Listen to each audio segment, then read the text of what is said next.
Hi friends, welcome to zaagzoogkitchen. இன்னைக்கு நம்ம zaagzoogkitchenல பார்க்க போறது Cook with Comaliல சிஸ்டர் வித்யுலேகா செஞ்சிருந்த carameldream recipe தான் பார்க்க போறோம்.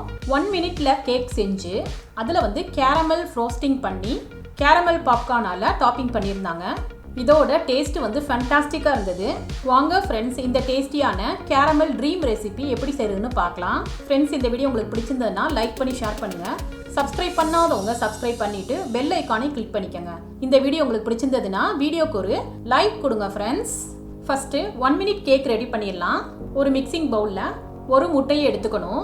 फ्रेंड्स நீங்க எக்லெஸ் கேக் செய்யறதா இருந்தா முட்டைக்கு பதிலா 1/4 கப் கர்ட் சேர்த்துக்கங்க. இப்போ இதுல மெல்டட் பட்டர் 1 டேபிள்ஸ்பூன் சேர்த்துக்கிறேன். பவுடர்ட் சுகர் 2 டேபிள்ஸ்பூன் சேர்த்துக்கணும்.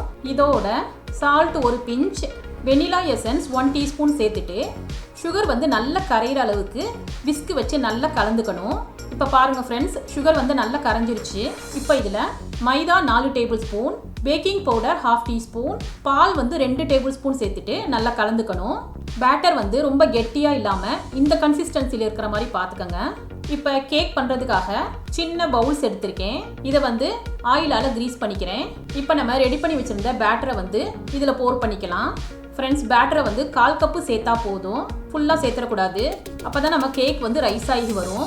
நான் இந்த மாதிரி 3 கப்ஸ்ல ஃபில் பண்ணிக்கிட்டேன். இதை ஏர் பபிள்ஸ்லாம் இல்லாத அளவுக்கு இந்த மாதிரி டேப் பண்ணிக்கணும். இப்போ இந்த பவுல்ஸை மைக்ரோவேவ் அவன்ல வச்சுக்கிறேன். இப்போ இதை 1.5 நிமிஷம் மட்டும் நம்ம டைமிங் செட் பண்ணிக்கலாம். இப்போ 1.5 நிமிஷம் ஆயிடுச்சு. கேக் ஒரு டூத் பிக்கால பிக் பண்ணி பாருங்க. டூத் பிக் கிளியரா இருக்கு.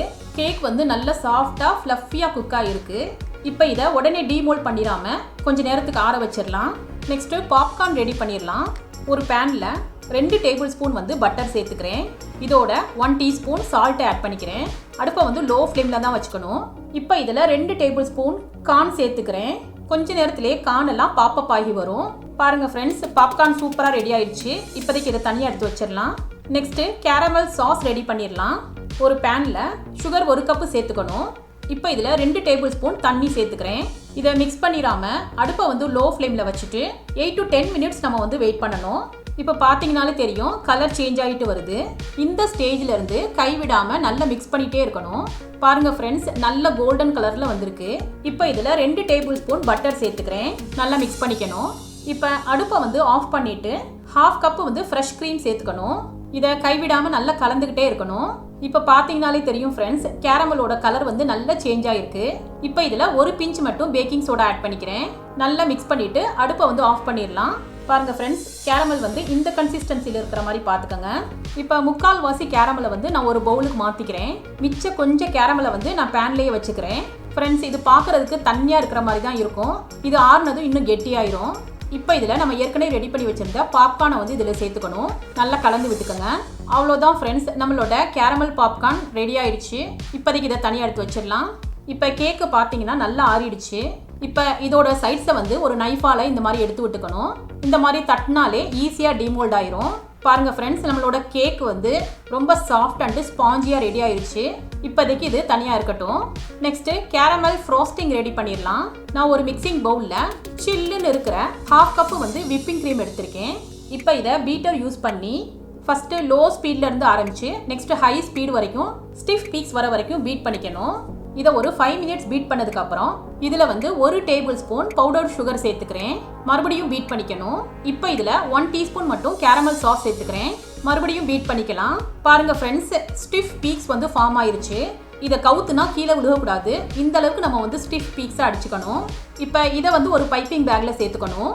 நம்ம பவுல் எடுத்து வச்சிருந்த கேரமல் சாஸையும் நான் பைப்பிங் பேக்ல சேர்த்துட்டேன். இப்போ லாஸ்டா கேக்கை ஃப்ரோஸ்டிங் பண்ணிடலாம். ஒரு பிளேட்ல கேக்கை வச்சுட்டு இதுக்கு மேல கேரமல் ஃப்ரோஸ்டிங்கால பைப்பிங் பண்ணிக்கணும். இப்போ கேரமல் சாஸால இந்த மாதிரி லைன்ஸ் போட்டுக்கலாம். ஃப்ரெண்ட்ஸ் டெக்கரேஷன் பண்ணுறது உங்கள் விருப்பத்துக்கு தகுந்தாப்புல நீங்கள் எப்படி வேணாலும் செஞ்சுக்கலாம். இப்போ கேரமல் பாப்கார்னால டாப்பிங் பண்ணிக்கிறேன். கேரமலால் இந்த மாதிரி டிசைன்ஸ் போட்டுக்கிறேன். லாஸ்ட்டாக செரிஸ் வச்சு டெக்கரேட் பண்ணிக்கலாம். அவ்வளோதான் ஃப்ரெண்ட்ஸ் நம்மளோட கேரமல் ட்ரீம் சூப்பராக ரெடி ஆயிடுச்சு. இது பார்க்குறதுக்கு அப்படைசிங்காக இருக்கிறதோட இதோட டேஸ்ட்டு ஃபேண்டாஸ்டிக்காக இருக்கும். கண்டிப்பாக ஒரு தடவை ட்ரை பண்ணி பாருங்கள். ஃப்ரெண்ட்ஸ் இந்த டேஸ்டியான கேரமல் ட்ரீம் ரெசிபி உங்களுக்கு பிடிச்சிருந்ததுன்னா நீங்கள் ட்ரை பண்ணி உங்கள் எக்ஸ்பீரியன்ஸை கமெண்ட்டில் ஷேர் பண்ணுங்கள். சுவையான சமையல் சுகமான வாழ்வு. தேங்க்யூ.